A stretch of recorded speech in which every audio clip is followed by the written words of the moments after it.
намоишгоҳи чаҳорumi байналмилали китоби душанбе имсол 78 интишоротҳои ватанию хориҷиро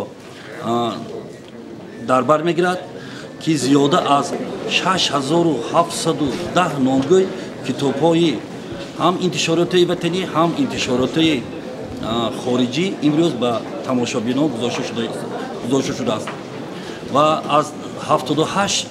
интишоротҳое ки имрӯз дар намоишгоҳи чаҳоруми байналмилали китоби душанбе ширкат мебарзанд, 17 интишоротҳо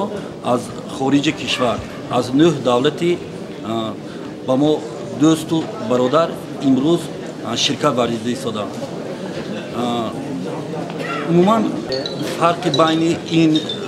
намоишгоҳ ва намоишгоҳҳои пешин дар он аст, ки имсол